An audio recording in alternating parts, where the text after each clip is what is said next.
Vamos con una nueva función y además con otro tipo de funciones. Cambiamos de escenario.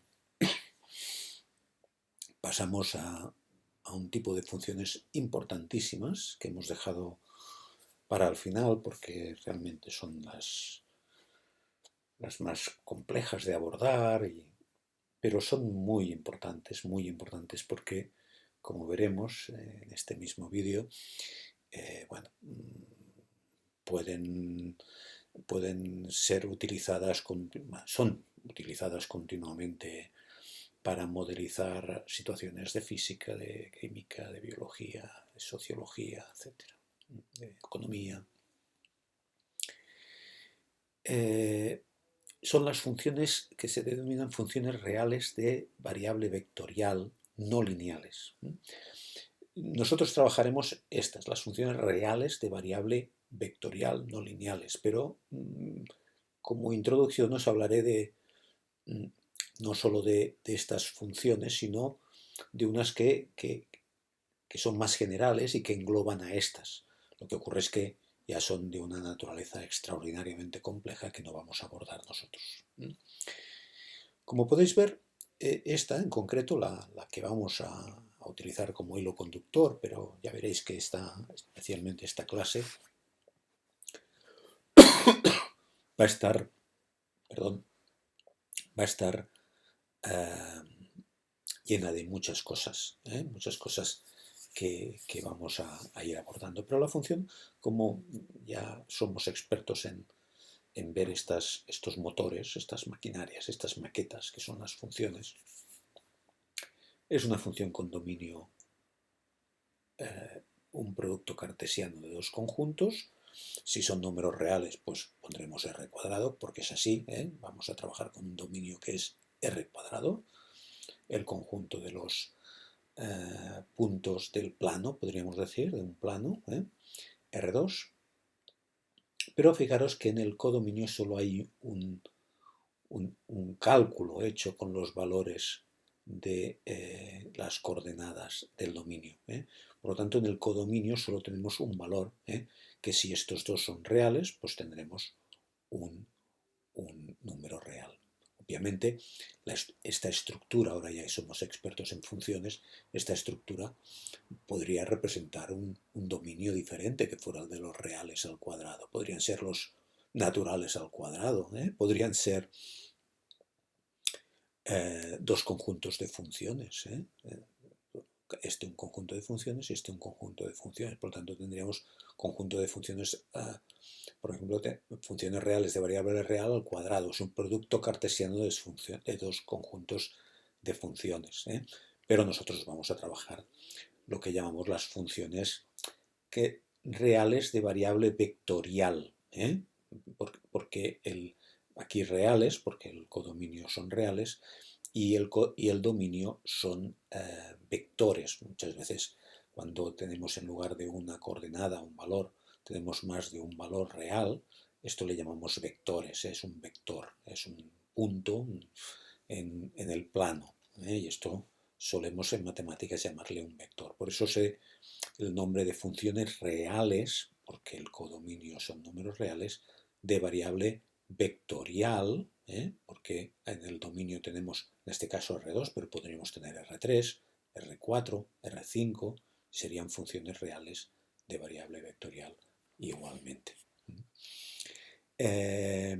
Y son no lineales, muy importante porque hemos visto funciones de estas de Rn a R o de Rn a Rm, pero hemos visto las estrictamente lineales que le llamábamos. Y esta ya, como podéis ver, porque ya sois expertos en esto, no es lineal, porque no tengo en el codominio los valores de las coordenadas individualmente multiplicadas por un número y sumadas, restadas, todo lo que queráis, pero multiplicadas por un número. Aquí estamos multiplicando dos de estas coordenadas, y por lo tanto no es lineal, es una función no lineal. Bien, Por lo tanto, fijaos que esta función pertenece a este conjunto de funciones reales de variable R2. Bien, perdón. Vamos a abordar de forma general cosas que hemos visto hasta ahora. Fijaros, empezamos viendo funciones reales de variable real, que son las que, viniendo del bachillerato, pues las que más habitualmente se ven en el bachillerato. Vimos de la 1 a la 3, si os acordáis, en el herbario de funciones, de la 1 a la 3. Pues la 4 es la función derivada, que obviamente es una función, no es una función real de variable real, por eso no la pongo aquí, la 4, pero es una función que nos ayuda a entender las funciones reales de variable real, es una función instrumental, es un operador, como ya vimos en su momento, que nos ayuda a entender de una forma muy interesante las funciones reales de variable real. Después saltamos a la 5 y 7, ¿de acuerdo? La 5 y la 7, hasta la 7, que también son ejemplos de funciones reales de variable real. Y aquí podéis añadir todas las que conocéis del bachillerato, ¿de acuerdo?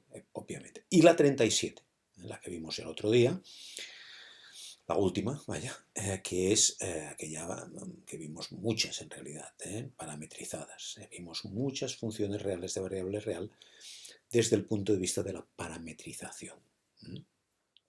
Bien, todo esto forma parte de las funciones reales de variable real, que tienen, ya sabéis, pues una serie de características que miramos, pues que es el límite cuando x tiende a infinito, cuando x tiende a menos infinito, el límite en un punto, cuando es el límite en un punto por la derecha, por la izquierda, toda esta problemática que vimos en su momento, los extremos relativos, o sea, mínimos locales, máximos locales. Bien. Cuando pasamos a las funciones de Rn sobre Rm, condominio Rn y codominio Rm, estrictamente lineales, que nos ocupó las funciones de la 8 a la 17, perdón, estoy bebiendo agua, de la 8 a la 17, si os acordáis, tenemos todas estas funciones que hemos visto en el herbario, todas estas funciones las hemos ido analizando y allí pues hemos visto unas peculiaridades. Allí la derivada no tenía sentido, porque todas son funciones lineales, estrictamente lineales, todas pasan por el cero.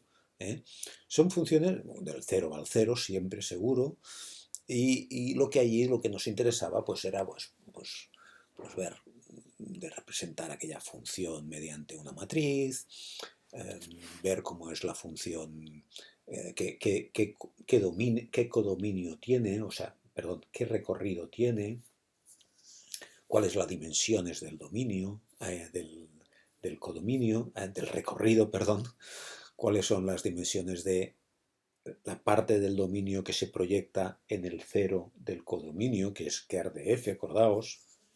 En toda una serie de, como os decía, como os he dicho muchas veces, o sea, esto pasa como en biología, cada tipo de organismo tiene su problemática y sus técnicas, no es lo mismo la microbiología que la botánica, ¿no? Son disciplinas y hay seres vivos por en medio y que en cierto sentido pues tienen muchas características comunes, obviamente, son seres vivos todos, son información genética, una serie de estructuras, proteínas, glúcidos, hay cosas en común en todos los seres vivos, pero después, perdón, la forma de abordar cada uno de estos grupos de organismos es distinta y la problemática y digamos, el paisaje es muy diferente cuando abordas un tipo de funciones o otro tipo de funciones como pasa con los organismos vivos. Después vimos muy poco, pero vimos algo de las funciones complejas de variable compleja, la 18 y la 19, acordaos,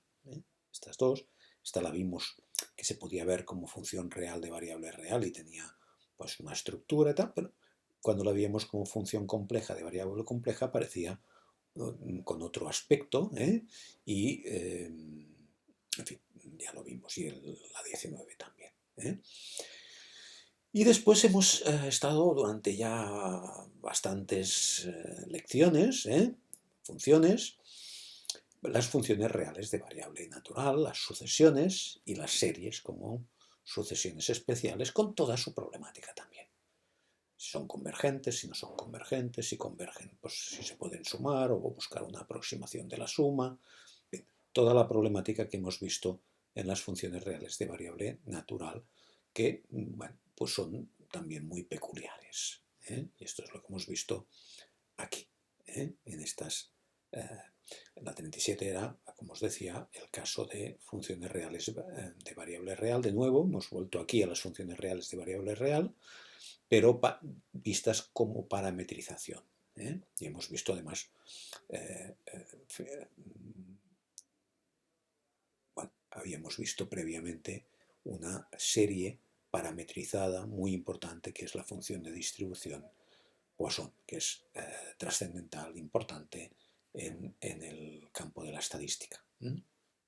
Bien, pues ahora vamos a saltar a estas, de momento vamos a ver estas tres funciones. Hoy estamos viendo esta, la siguiente función será esta y la siguiente será esta de aquí, que como podéis ver las tres no son lineales. Van de R2 a R, a R, a R y son no lineales. ¿De acuerdo? Bien. Muy bien, pues esto es lo que nos espera ahora, trabajar con este tipo de funciones que van de Rn. Nosotros trabajaremos solamente de R2 a R, como este ejemplo de aquí, este de aquí, o estos otros dos que hemos visto, este de aquí y este de aquí. Y nos va a permitir abordar un nuevo escenario,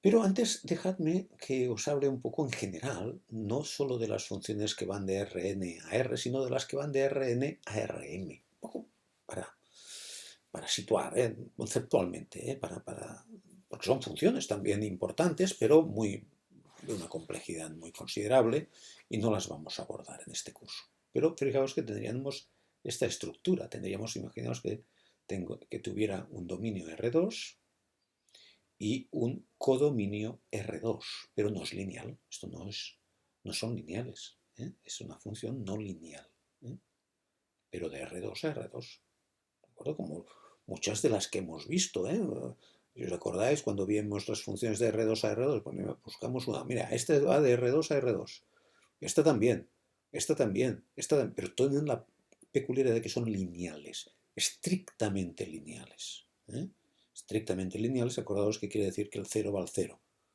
¿De acuerdo? El 0 va al 0. Nunca aparece un término independiente en la plasmación del elemento del dominio que se le asigna, del codominio que se le asigna a un elemento del dominio. Bien, esta es de R2 a R2 no lineal y esta es de R3 a R3. Fijaos que tengo 3 x sub 1, x sub 2 y x sub 3 y aquí también tengo tres componentes, tres coordenadas. Aquí x sub 1 al cuadrado, aquí x sub 1 por x sub 3 y aquí x sub 1 por x sub 2 y por x sub 3. Esto va de R3 a R3. Estas no las veremos. Nosotros nos limitaremos a ver estas de aquí. ¿De acuerdo? Trabajaremos especialmente las que van de R2 a R porque, bueno, queremos introducir, como veremos ahora en esta misma lección, el concepto de derivada parcial. En futuras funciones introduciremos el concepto de integral, de integración, que será doble, podría ser triple o cuádruple si tuviéramos un dominio como R4, pero esto va, en el fondo, si dominas la R2, ya es ir generalizando, ¿de acuerdo? Por lo tanto, vamos a centrarnos en R2, pero a mí me interesa que veáis, por ejemplo, esta función. Esta función de aquí tiene como dominio R4 y como codominio R. Esto es el cociente, es un cociente del producto, obviamente no es lineal, claramente, ¿no? Y va de R4 a R. Esto es una función que va de R4 a R. Muy bien. Y ahora permitidme hacer una cosa que no he hecho mucho durante el curso, pero que es muy importante, que os lo he remarcado. Perdón, os lo he remarcado, que, bueno, las matemáticas se pueden ver, como hemos visto nosotros, como entidades con sus lenguaje, con sus peculiaridades, con su paisaje, con su problemática, con su búsqueda de aspectos que nos puedan ayudar a entender cómo funciona aquella función, ¿eh? ¿De acuerdo? Hemos visto tipos de funciones diferentes, problemáticas diferentes, todo lo que queráis. Pero hay una dimensión que ya sabéis que es importante, muy importante tener en cuenta, pero que nosotros nos hemos dedicado digamos, a entender las bases para después hacer este ejercicio de conexión con la realidad. Pero me ha parecido oportuno plantearos esta función que os ha salido en física muchísimas veces en el bachillerato, la función de los, ya denominada las gases, la ley de los gases ideales, ¿de acuerdo? La presión por el volumen igual al número de moles por una constante R, y por la temperatura. No vamos a entrar en detalles de física, esto no soy físico, tampoco, por lo tanto no me atrevería a... Pero la voy a ver desde un punto de vista matemático. Fijaros que os he puesto esta función expresamente por algo. En realidad, si R es una constante, R podemos... La R tiene un papel matemático muy importante, ahora lo veremos. Pero lo que puede cambiar son pues, el número de moles, la temperatura, el volumen, la presión. Estos son variables, algo que puede variar. La constante es una constante, es un valor constante. Por lo tanto, en realidad, yo la puedo plantear como una función que depende de estas cuatro cosas. Y estas cuatro cosas... la gracia es que están en un...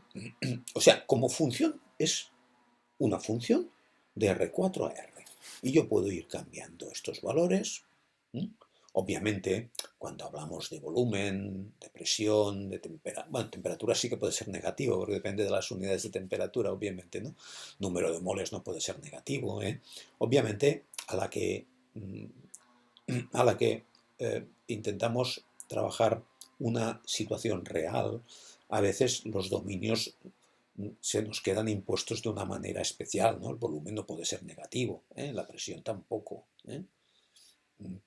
El número de moles tampoco. Por lo tanto, el dominio nos queda impuesto por la situación real, pero como función potencialmente podría ser pues, esto X, como lo he puesto aquí, x1, x2, x3, x4, y obviamente si es R4, pues obviamente aquí tendría que circunscribirlo si ya estoy aplicando pues a un dominio especial que no es todo R4, ¿de acuerdo? Esto obviamente, la voy a utilizar esta idea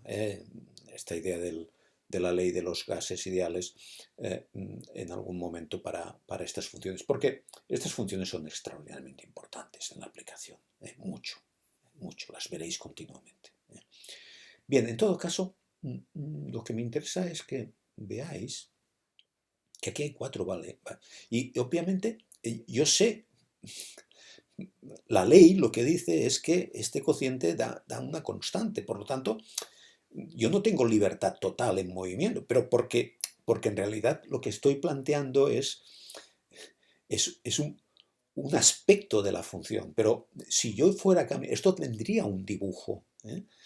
Nosotros no lo podríamos visualizar porque tendríamos que dibujar 5 dimensiones, pero ya veréis que especialmente las funciones las dos que os he hablado, que vamos a ver primeras, la de hoy, que es esta, y la de la próxima función, que es esta de aquí, son especialmente importantes para este ejemplo, porque claro, mirad, si yo cojo y digo, bueno, vamos a ver, voy a dejar fija, obviamente la R es una constante, por lo tanto esto siempre es fijo, perdón, Pero yo voy a dejar fijo el volumen y el número de moles. ¿Vale? Fijaos que ahora P y T, lo puedo expresar ahora como dos variables. Imagino que esto lo hago constante, esto y esto. Lo que tengo es una función de P y de T, esta relación. Y esto, si os acordáis, es la ley de Gay-Lussac. Dice que esto es una constante. Que esto es una constante. ¿De acuerdo? Si me fijo en P y V, presión y volumen, y dejo constante todo lo demás, esto ya lo es siempre, pero dejo constante el número de moles y la temperatura, pues lo puedo plantear como una función. Fijaos, esto es de R2 a R. De R2 a R. Fijaos que esta es la función de hoy. Y esta será la función de la próxima clase. ¿De acuerdo? Y esto es la ley de Boyle. Si me fijo en el volumen y la temperatura, y lo demás lo dejo constante, pues la ley de Charles, que dice que esto es igual a constante y esto es igual a constante, la ley de Boyle, no os lo he dicho, ¿vale? Y si es igual a constante, fijaros que lo que estoy es haciendo una ecuación, estoy viendo la antiimagen de un punto determinado, que es lo que, si esto digo que es una constante, que es así, la ley de los gases ideales dice esto, que esto es una constante, y además R, ¿vale? Esto quiere decir que de alguna manera estoy fijándome en la antiimagen de un valor determinado. Lo estoy formulando como ecuación, pero como función yo puedo establecer pues cualquier cálculo de todo esto. Obviamente, para que esté hablando de los gases ideales, tiene que cumplirse que esto tiene que dar una constante, por tanto no puedo coger y elevar esto muy grande y esto muy pequeño, no, tiene que haber una relación entre todo esto para que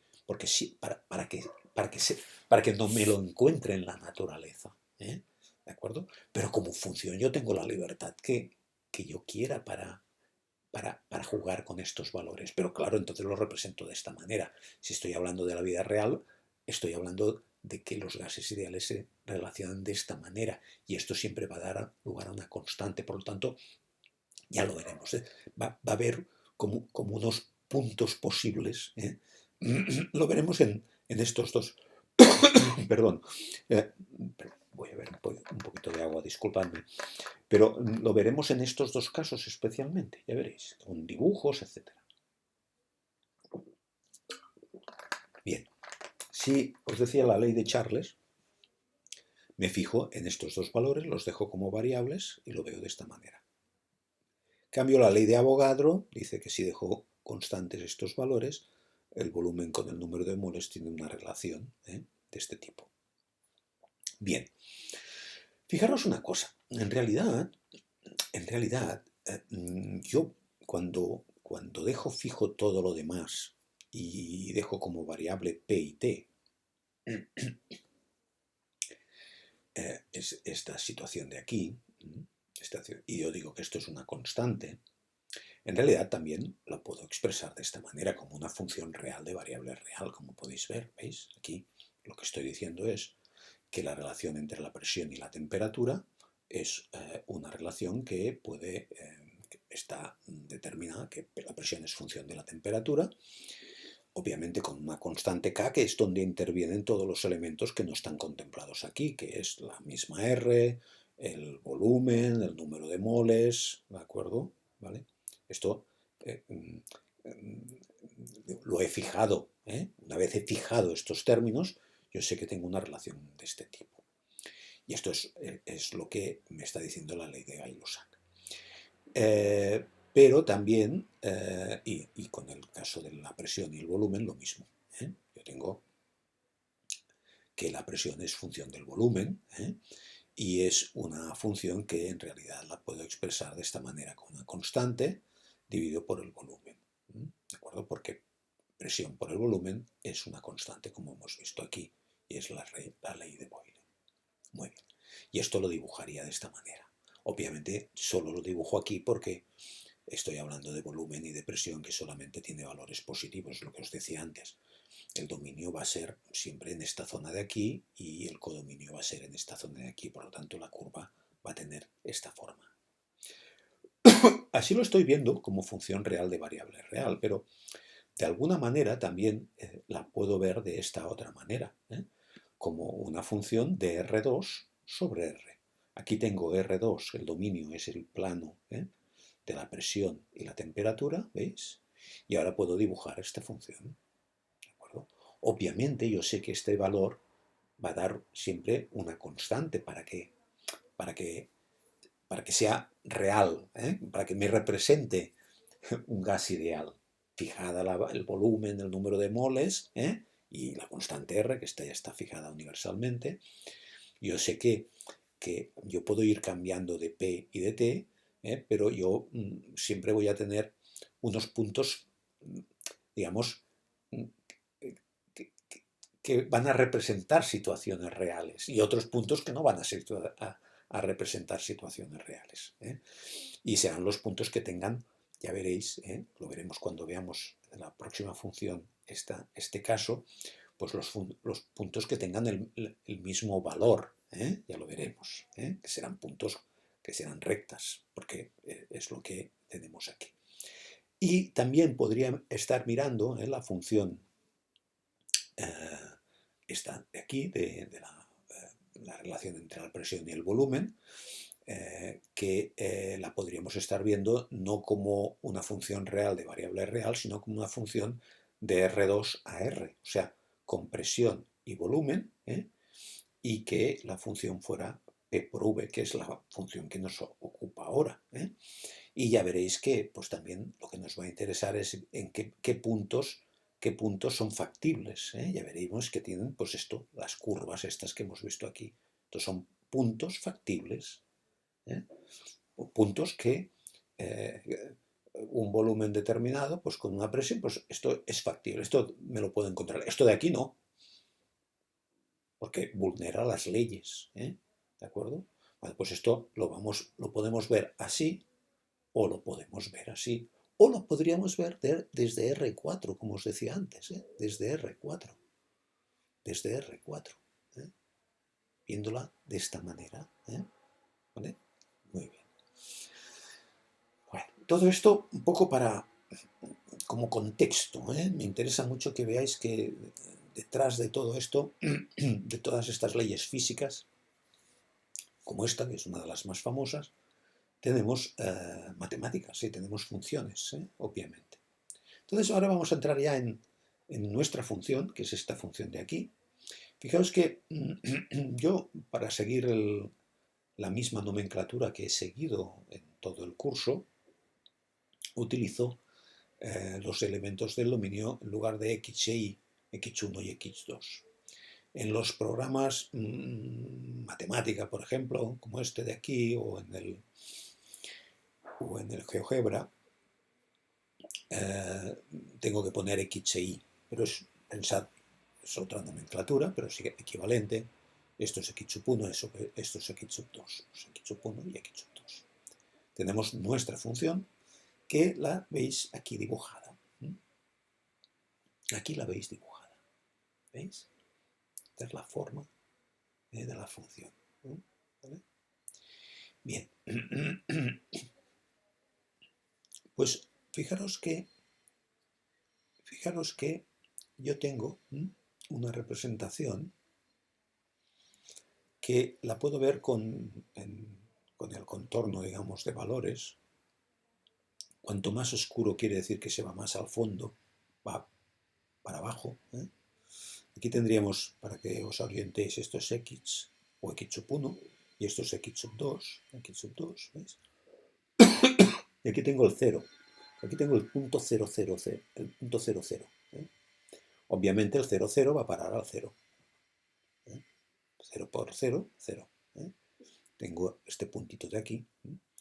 Obviamente cuando estoy en la zona positiva, que sería esta de aquí, ¿veis? Esto es ahora viendo, a mí me gusta mucho esta, pero bueno, son equivalentes, como podéis ver. Lo oscuro está aquí y estaría al otro lado. Estaría al otro lado. y aquí lo claro porque sube, asciende, tiene valores más grandes, va subiendo. Pero lo interesante que os deis cuenta es que este es el punto 0, 0, aquí tendremos la X positiva, aquí tendremos la Y positiva, aquí la X negativa y aquí la Y negativa, ¿de acuerdo?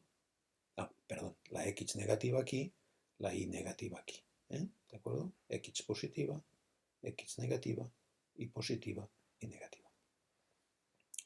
Claro, cuando nosotros estemos hablando de presión y volumen, que es nuestro caso, la ley de Boyle, nos estaremos fijando solamente en esta zona de aquí, porque esto de aquí no es factible, no puede representar ninguna situación real, ¿vale? Bueno, pues fijaros, interesante, aquí lo tenéis lo mismo, pero en el GeoGebra es lo mismo, Bueno, digo, por si os es más útil una opción o la otra. A mí me gusta más la opción esta de matemática, porque además da estas líneas de contorno que tienen el mismo valor, ¿veis? Estos son factibles, valores factibles, ¿de acuerdo? Bien, en todo caso, lo que me interesa es lo siguiente, que os deis cuenta de que, obviamente, si X e Y van creciendo, fijémonos en esta zona de aquí, son los dos positivos, X e Y, el producto, pues obviamente voy. Cuando me voy por este lado de aquí, como el valor de X es muy pequeño, por muy grande que sea la Y, o la X2, X1, X2, pues tendré valores pequeños. Tendré valores pequeños. En cambio, cuando los dos valores son grandes y positivos, pues estaré por aquí. En esta zona de aquí es simétrica porque tengo los dos negativos y el producto de negativos es positivo. Y aquí, en estos cuadrantes, tengo el producto de un positivo por un negativo, por lo tanto aquí tendré valores muy negativos porque serán valores absolutos de X1 y de X2 o de X y de Y muy grandes y por lo tanto se me va para abajo, como veis. Aquí es interesante que veáis la forma de la función representada aquí o aquí, ¿vale? Muy bien, esto es bueno, algo que seguramente os debe recordar mucho a las funciones reales de variable real, pero con un dibujo más complicado, digamos, ¿no? Y os he puesto aquí cuáles son las cosas de interés en una función real de variable real no lineal. Pues cuál es el dominio, cuál es el recorrido, evaluar la función en un punto, ver la antiimagen de un valor del codominio, cuando es exhaustiva, cuando es inyectiva, el concepto de límite, el concepto de continuidad de la función, concepto de derivada, máximos, mínimos, locales. Hombre, si ahora volvéis a las primeras funciones que vimos, funciones reales de variable real, y os decía cosas de interés en una función real de variable real, bueno, pues nos encontraríamos con lo mismo. O sea, estamos abordando unas funciones que en realidad tienen una problemática muy similar. Las cosas que buscamos en una función real de variable R2 o R3 o R4 son muy similares a las que vimos en las funciones reales de variable real. Pero necesitamos cambiar un poco de lenguaje y aprender unas cosas nuevas. Pero es importante que veamos que no cambiamos sustancialmente de mundo. Cambiamos, sí, un poco, pero no es un cambio, una mutación brutal, ¿no? Cuando trabajábamos las sucesiones o las series sí que vimos un cambio muy grande. Cuando trabajamos las funciones de Rn a Rm estrictamente lineales, hay un cambio sustancial. Incluso las funciones complejas de variable compleja, aunque las cosas que se buscan son muy similares, pero el lenguaje cambia mucho. en matemáticas lo que ya se suele llamar variable compleja, que son las funciones de variable compleja, las funciones que van de los complejos a lo que sea, de complejos a complejos, de complejos a reales. O sea que el dominio es complejo, los números complejos tienen unas peculiaridades muy diferentes. El número imaginario, el i, el raíz cuadrada de -1, retuerce mucho las cosas a la hora de cálculos y tal. Pero también es verdad que nos encontraríamos con que en las funciones de variable compleja la problemática también es muy similar. Pasa que, bueno, sí, podríamos decir que hay cierta homogeneidad, pero es verdad que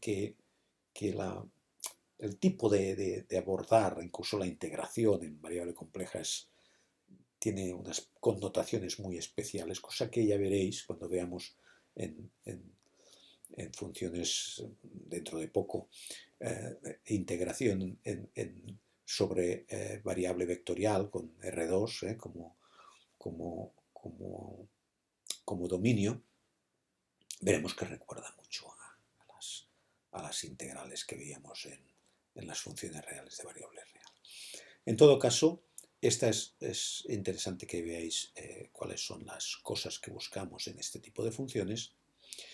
Y, por ejemplo, claro, ya un primer detalle importante que hay que tener en cuenta, ¿no? Y es que, claro, en las funciones reales de variable real, por ejemplo, cuando trabajamos un punto C, pues, claro, nos aproximamos por la derecha y por la izquierda. Claro, cuando yo tengo un punto C en una función real de variable R2, esto es el dominio, R2, el dominio era esto, R. Claro, ahora me puedo aproximar por infinitos puntos, ¿no? Me puedo aproximar por aquí, por aquí, por aquí, o sea, no puedo decir límite cuando por la derecha, por la izquierda, sino de alguna manera límite en general por toda la esfera, digamos, ¿no? Cómo se va aproximando, ¿no? Esto, bueno, conceptualmente le introduce novedades, ¿no? Por tanto, fijaros que el límite me lo voy a plantear cuando x1 y x2, ¿no? Tiende a un c sub 1, c sub 2, las coordenadas, ¿no? De C tiene las coordenadas c sub 1 y c sub 2. Pues claro, el límite va a ser cómo se comporta la función cuando me aproximo a un punto. ¿De acuerdo? Converge hacia algún valor determinado y por lo tanto lo que aquí era que coincidan por la derecha, por la izquierda, para que exista el límite, aquí tiene que coincidir por todos los puntos. Por todos los puntos. Tiene que ir confluyendo la función, ¿no? Imaginaros una copa, ¿no? de cava que empiece aquí, ¿no? Y vaya subiendo para arriba. Esto es el dominio, la imagen R3, que estaría hacia vosotros, desde este punto, que es el 0, 0, iría hacia vosotros que estáis viendo la pantalla, o yo, ¿no? Bueno, pues la copa empezaría aquí, tendría el punto final aquí, imaginaos, y ahora pues va subiendo para arriba conforme me alejo, ¿no? Claro, ahora si yo me voy aproximando, yo tendré que el límite es este punto de aquí. O sea, yo me puedo aproximar al valor que sea, imaginaos que es 0, que empieza justo sobre el plano, esta copa de cava o copa de vino, ¿de acuerdo? Que descansa sobre este punto, ¿de acuerdo? Pero en todo caso, me interesa que veáis la diferencia que hay entre el límite en las funciones reales de variable real y las funciones de variable vectorial, ¿no? Que el límite no se puede abordar derecha e izquierda, sino en todo un círculo, ¿no? O sea, es cuando x1 y x2 tiende a c sub 1 y c sub 2, pero tiende por todos los puntos, ¿de acuerdo? De f de x sub 1 y x sub 2. Si existe este valor ahí, se dirige, si en una zona se dirige hacia un lado y en otra, no habrá. Tiene que, digamos, al unísono por toda la esfera, cuando me voy desde una esfera más amplia, más estrecha, más estrecha, más estrecha, más estrecha. O sea, en el límite tengo que irme aproximando a un cierto punto, aunque no esté definida la función en este punto. Es posible a lo mejor que la función no esté definida en este punto. No importa que esté definida en este punto. ¿De acuerdo? Este es el concepto del límite en una función de variable R2 o variable vectorial en general. ¿De acuerdo? Y lo mismo podríamos hablar de la continuidad, si esta es la expresión que nos puede ayudar a entender el concepto de límite en las funciones de variable vectorial. En las funciones de variable vectorial también podemos hablar de la continuidad. Y quiere decir que existe este límite, lo mismo, en este caso es lo mismo, que existe este límite, o sea, que existe esto que os he dicho, que conforme me voy aproximando a un número por todos los lados, aquí es derecha e izquierda. Acordaos que para que exista el límite en una función real de variable real, tiene que existir el límite por la derecha, por la izquierda, y tienen que coincidir. Y no necesariamente tiene que ni que existir f de c. Aquí lo mismo para el límite. No tiene por qué existir f de c sub 1, c sub 2. Puede ser que no esté definida la función. Pero para que sea continua tiene que existir este límite y además tiene que coincidir el límite con el valor. O sea, si estoy hablando de una copa de cava, en el límite no es necesario que... puede haber un agujerito aquí y el cava escaparse por el agujerito. Para que sea continua no, tiene que estar taponado por el punto en el fondo de la copa de cava. ¿De acuerdo? Y entonces existe la continuidad, es continua en este punto. Por lo tanto, esta es la idea que os decía del C de este punto C, pues visto como coordenadas C sub 1, C sub 2. Bien.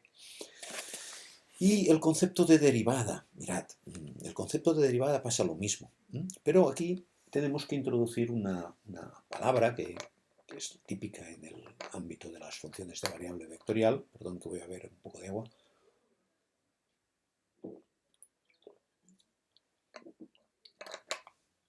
Fijaros que la nomenclatura es un poco diferente, ¿veis? Esta noción, este término, solemos llamarlo derivadas parciales. Claro, yo tengo una función que depende de dos variables, x sub 1 y x sub 2. Claro, yo la puedo derivar respecto a x sub 1. Y lo que estoy mirando ahora es x sub 1. O sea, estoy derivando... Porque, claro, la función, pensad que tiene, como podéis ver, tiene unas formas. Claro, yo la puedo derivar respecto de x sub 1 o respecto de x sub 2 o de x y de y. Si la derivo respecto de x, pues estoy fijándome en estos cambios, ¿no? Respecto de x. Cuando yo cambio x, ¿qué pasa? Y cuando derivo respecto de y o de x sub 2, pues lo que me fijo es los cambios los cortes, digamos, imaginaos cortes así, derivada de respecto de x, cortes así respecto de y. O sea, ahora la problemática que tenían las funciones reales de variable real, que era solamente tenía una línea, ¿no? En las funciones reales de variable real, cuando yo tenía esta función, pues tengo una línea y esta línea. Pero ahora no tengo una línea, tengo una superficie. ¿De acuerdo? Y yo puedo ver la derivada desde x, y esto es la derivada parcial respecto de x o de x sub 1, y la derivada parcial respecto de x sub 2, y es verla con cortes diferentes, cortes así o cortes así, dependiendo de cómo la miro, si desde x o desde y, o desde x sub 1 y de x sub 2. Y esto es lo que nos aporta las derivadas parciales. Si yo derivo respecto solo a x sub 1, en realidad estoy calculando la misma noción que de derivada, pero fijándome solo en x sub 1, ¿veis? El límite cuando delta de x sub 1 tiende a 0, estoy cambiando solo x sub 1, de f de x sub 1 más delta de x sub 1, pero x sub 2 fijado, menos x sub... O sea, estoy haciendo la derivada solo respecto a x sub 1. Solo, por lo tanto, estoy como haciendo un corte por aquí, ¿eh? Un corte mirándola desde aquí, viendo qué pasa cuando yo hay incrementos, independientemente de la i, en cualquier punto. ¿Vale? Muy bien. Y esto a veces también se la representa así, o también a veces se la representa como f sub x sub 1, ¿eh? Que quiere decir la derivada parcial respecto de x sub 1. Lo mismo respecto de x sub 2. Límite cuando delta de x sub 2 tiende a 0, de esta expresión donde ahora veis que lo único que cambia es la x sub 2. Estoy calculando la pendiente, ¿eh? La pendiente en un punto determinado, que será el límite de secantes. Lo mismo, la idea es la misma. Lo que ocurre es que, claro, el problema es que tengo no una línea, sino que tengo una superficie, pero esto lo puedo hacer en cortes sucesivos, ¿eh? Cuando yo haga la derivada parcial respecto de x, ¿veis? Respecto de x, haré cortes por aquí, por aquí, por aquí, por aquí, por aquí, por aquí, por aquí. ¿Vale? ¿De acuerdo? Esto es lo importante, ¿eh? ¿Vale? Entonces, fijaros que me dice que cuando yo, esto es las derivadas parciales, ¿vale? Y después puedo hacer la derivada parcial de x sub 1 y después x sub 1, o sea, es como una segunda derivada, como una segunda derivada. O sea, derivo respecto de x sub 1 la derivada que ya he hecho previamente respecto de x sub 1. Es una segunda derivada parcial, pero puedo hacerlo respecto a x sub 1, y esto sería la f, otra nomenclatura, fx1, x sub 1. Pero la que he derivado respecto de x sub 2 la puedo volver a derivar respecto de x sub 2. También puedo primero derivar x sub 2 respecto de x sub 2 y después el resultado derivarlo respecto de x sub 1. Es una segunda derivada, pero cruzada, o al revés. Primero derivar respecto de x sub 1 y después derivar respecto de x sub 2. ¿Vale? ¿De acuerdo? Todas estas son derivadas posibles que yo puedo calcular, ¿eh? Podría empezar a terceras derivadas, pero el concepto de segunda derivada, ¿no?, tiene 4 acepciones, ¿eh? ¿De acuerdo? 2 son simétricas, ya lo veremos, ¿eh? Pero esto y esto son diferentes en general, ¿eh? ¿De acuerdo? Bien, vamos a calcular para nuestra función, esta de aquí, cuáles son estas derivadas, que aquí os lo he puesto en este formato y aquí os lo he puesto en el formato que veréis indistintamente uno y el otro, ¿eh? Pero son equivalentes.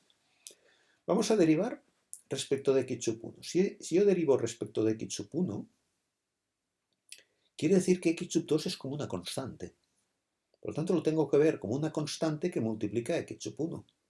Porque estoy viendo solo las cosas desde x sub 1. Por lo tanto, la derivada va a ser x sub 2. Es una constante que multiplica x sub 1. Si derivo respecto de x sub 1, la derivada parcial respecto de x sub 1, la derivada parcial de la función f de x sub 1 x sub 2 respecto de x sub 1 es x sub 2. Si hago la derivada parcial respecto de x sub 2, ahora es x sub 1 la constante. Y tengo una constante que multiplica x sub 2. Una constante multiplicado por x sub 2, si derivo respecto de x sub 2, es 0. ¿Vale? No, perdón, es un x sub 1, estoy diciendo mal, perdón. Es x sub 1. ¿Vale? Porque estoy derivando respecto de x sub 2. Ahora, cuando haga la segunda derivada de x sub 1, he derivado me da, esto es una constante. Cuando ahora derive esto respecto de x sub 1, será 0. Y lo mismo aquí. Cuando vuelva a derivar respecto de x sub 2, esto es una constante, la derivada de constante es 0. En cambio, fijaros, cuando he derivado primero por x sub 2, que tengo esto de aquí, me da x sub 1. Si ahora derivo respecto de x sub 1, tengo 1. La derivada respecto de x sub 1 de x sub 1 es 1. Y al revés, si primero he derivado respecto de x sub 1 y ahora derivo respecto de x sub 2, me queda 1, ¿no? ¿Veis? Aquí es la derivada primero respecto de x sub 2 y después respecto de x sub 1. Respecto de x sub 1 y después respecto de x sub 2. Es una segunda derivada también. ¿De acuerdo? ¿Veis? Esto es el cálculo de derivadas parciales. Vamos a ver una interpretación. Mirad, vamos a ver la derivada respecto de x sub 1. Vamos a nuestro dibujito. Esto de aquí. Estoy derivando respecto de x sub 1, que en este caso, en este dibujo de la matemática, me dibuja, es la x. Esta x es la x sub 1, o visto desde aquí. Me está diciendo que la derivada parcial respecto de x es y, o x sub 2, ¿veis? X sub 2. O sea, que la derivada parcial respecto de x sub 1 es x sub 2. Este valor que cambiará según sea el valor de x sub 2 o el valor de y aquí. ¿Esto qué quiere decir? Quiere decir que cuando yo coja una línea, esta línea de aquí, cuando yo esté aquí, que es y0 o x2, 0, esto es una recta constante en el 0. ¿Vale? Esto es una recta constante en el 0. Porque me está diciendo la derivada de esta función x por y o x sub 1 por x sub 2, cuando la derivo respecto de x, va a ir cambiando dependiendo del valor de y. Cuando y valga 0, pues tendré una recta constante en el 0, no tendré ni subidas ni bajadas. Pero cuando me vaya a esta zona de aquí, que es una zona negativa de y, la derivada respecto de x valdrá el valor que valga de y. O sea, es una función que tendrá la misma derivada siempre, pero una derivada negativa. O sea, como podéis ver, si os acordáis que os he dicho antes, los claros son que van para arriba y los oscuros son que van para abajo. Esto quiere decir que cuando yo esté por aquí, esto irá de arriba a abajo, será negativa, la pendiente negativa. En cambio, cuando esté por aquí, la pendiente será positiva, ¿veis? Va de valores más bajos, hemos dicho que valores oscuros, en matemática te lo dibujo como valores que van para abajo, ¿veis? Estos de aquí están para abajo, por los de el otro lado, ¿no? Cuando estás, este lado de aquí es lo que está detrás, ¿eh? Y esto de aquí es esto de aquí. Esto de aquí es esto de aquí, y esto de aquí es esto de aquí. Por lo tanto, fijaos que cuando estamos aquí, esto lo veréis muy claro aquí, cuando y es menos 1, ¿veis? Tengo justo, ¿veis? Una pendiente menos 1. Pero si estoy en 0,5, la pendiente es menos 0,5. O sea, yo aquí dibujaría, si lo dibujáramos, sería una pendiente que va de 0,5 negativa y constante, o sea, siempre 0 menos 0,5, ¿veis? ¿De acuerdo? Una pendiente negativa, pero siempre la misma. En cambio, cuando estamos aquí en el 0, esto es una recta, una recta en el 0, sin pendiente, porque no tiene pendiente, o sea, es como si fuéramos andando por aquí, no subiríamos ni bajaríamos, y así indefinidamente, esto se va prolongando. En cambio, cuando estamos aquí, vamos de abajo para arriba, porque las y son positivas. ¿De acuerdo? Lo mismo pasa con la derivada respecto de y, es lo que os decía. Respecto de y, o respecto de x sub 2, es x sub 1. Por lo tanto, lo mismo que os he dicho, pues vale para aquí. Esta derivada es constante en el 0, que es el valor de la X. Si estoy aquí, estoy en positivo, está subiendo, de abajo sube para arriba, esta es zona que, ¿veis? Estoy subiendo por aquí, y aquí justo en el 1, ¿veis? Tengo una pendiente de 1, ¿veis? Y esto, si ahora me fuera al 2, tendría una pendiente de 2, más pendiente, o sea, esto está más abajo, esto más para arriba. Pero en realidad, si lo fuéramos dibujando, veríamos que desde un punto de vista de ascensión, cuando cogiera un punto, el punto 2, por ejemplo, de X, esto iría subiendo con pendiente 2 y constante, es siempre la misma pendiente. Aquí lo mismo, poco, hay que poner un poco de imaginación, ¿de acuerdo? Esto es lo que me está diciendo y obviamente si las primeras derivadas son derivadas positivas o negativas, lo que veíamos, ¿no? Derivada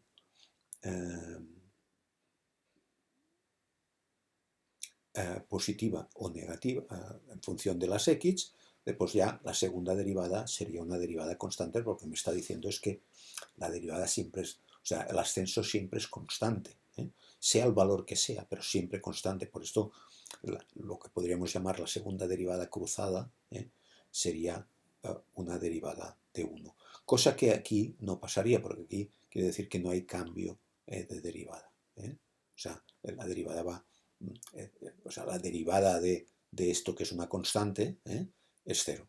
En cambio aquí al cruzar, quiere decir que de alguna manera al pasar de una vista desde la otra, al cambiar la mirada desde una perspectiva a la otra, pasas a tener una derivada de 1. Bien, esto es más difícil de interpretar desde el punto de vista, pero la derivada parcial sí que es mucho más fácil de interpretar porque es esta noción de corte, de corte en esta dirección. Existe también un concepto que es el de derivada en una dirección cualquiera. Yo podría plantearme la derivada en otra dirección. O sea, fijaos que las derivadas parciales os las estoy comentando, que las que veremos en este sentido, en X o en Y, o en X sub 1 y en X sub 2. Pero podríamos plantearnos qué pasa con esta orientación, ¿no? Claro, fijaros que aquí ya no es una constante, porque esto estaríamos yendo de aquí para abajo, esto estaría subiendo. En esta dirección hay una derivada que no es constante, sino que primero baja y después sube en esta dirección, ¿de acuerdo? O en esta dirección, primero sube, después baja.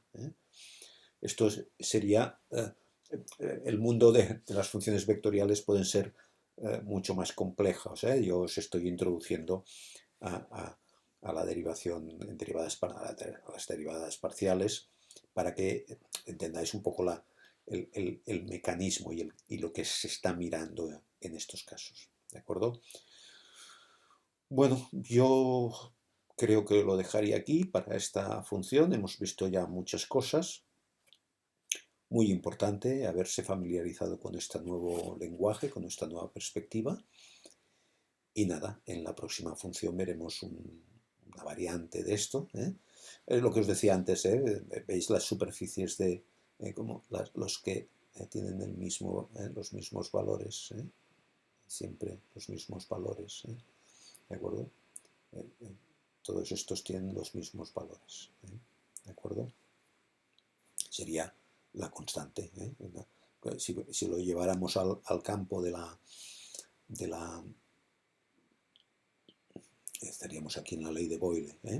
Claro, P por V igual a una constante. Bueno, sí, esta constante dependería, fijaros, la puedo ir cambiando, porque no es una constante como R, que es una constante universal, sino que es una constante producto de R por una temperatura y un número de moles, pero la temperatura y los números de moles los puedo cambiar. Por tanto, si tengo una temperatura, un número de moles y esta R, que siempre es la misma, esto me dará lugar a un valor, ¿de acuerdo? A un valor. Pero yo lo puedo ir cambiando. Yo puedo cambiar de temperatura, de número de moles, la R no la puedo cambiar, porque esto es universal, pero esto y esto sí que lo puedo cambiar. Obviamente, por lo tanto, también me cambiará el cálculo de presión por volumen, ¿de acuerdo? Por lo tanto, obviamente, siempre en función de eh, qué temperatura, qué número de moles y la R, que siempre es la misma, haya cogido, pues estaré en una línea o en otra. Pero una vez he cogido una temperatura, un número de moles y la R, fijados, solo me puedo mover en una línea de estas. En una línea. Porque entonces, si cambio la presión, pues el volumen cambiará, o la volumen y la presión. O sea, de alguna manera la relación es una relación, cuando he fijado todo lo demás, que solo se puede mover en una de estas líneas. Esto es lo que me está diciendo la naturaleza, que si yo tengo fijados unos valores de temperatura, de moles, y la R, que ya es universal, una vez he fijado esto, solo la realidad, esto me dará un número, pensad, es muy importante.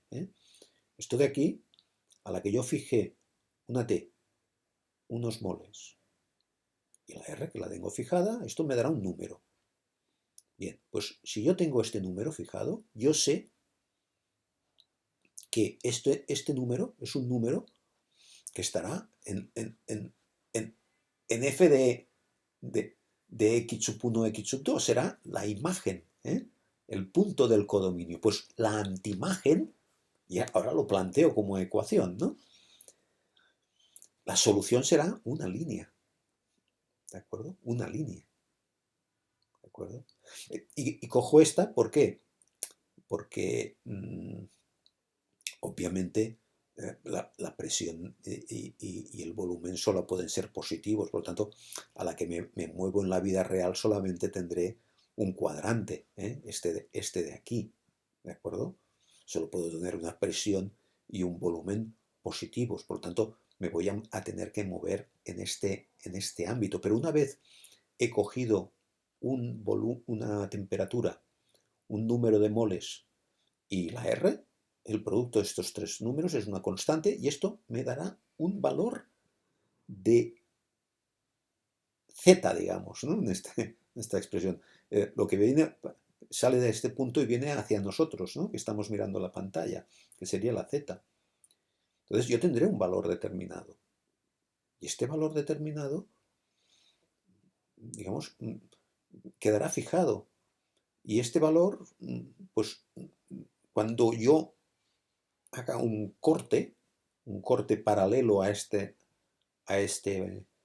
plano, pero elevado más para arriba, pues este corte cortará a esto que sube, por una silueta de este tipo, que puede ser esta de aquí, puede ser esta de aquí, puede ser esta de aquí, ¿de acuerdo? Y lo que me está diciendo es, en estas circunstancias, la presión y el volumen pueden ir cambiando, pero siempre uno en función del otro, ¿vale? Me estaré moviendo. La naturaleza solo puede darse en los gases ideales, en esta zona, la que sea, pero o en esta, dependiendo de la temperatura, los moles y la R que yo tenga como constante, como fijado, ¿de acuerdo? ¿Vale? Bueno, pues como podéis ver, el lenguaje ha cambiado un poquito, pero la problemática de encontrar pues cambios, derivadas, etcétera, y el hecho, obviamente, de que estamos trabajando con funciones. Funciones un poco diferentes, con una peculiaridad diferente, pero funciones al fin y al cabo. ¿De acuerdo? Bueno, como podéis ver, vamos acabando el curso y hemos ido recopilando una serie de conceptos, pero repito lo que he dicho muchas veces. Nuestro hilo conductor, la noción de función. Siempre. Concepto de función, concepto de relación. Una función es una relación. Y como podéis ver a través de estas maquinarias matemáticas, pues hablamos de la realidad. pero es muy importante que nos familiaricemos con el lenguaje matemático de las funciones, que es en definitiva lo que hemos perseguido en este curso. ¿De acuerdo? Bien, muchas gracias.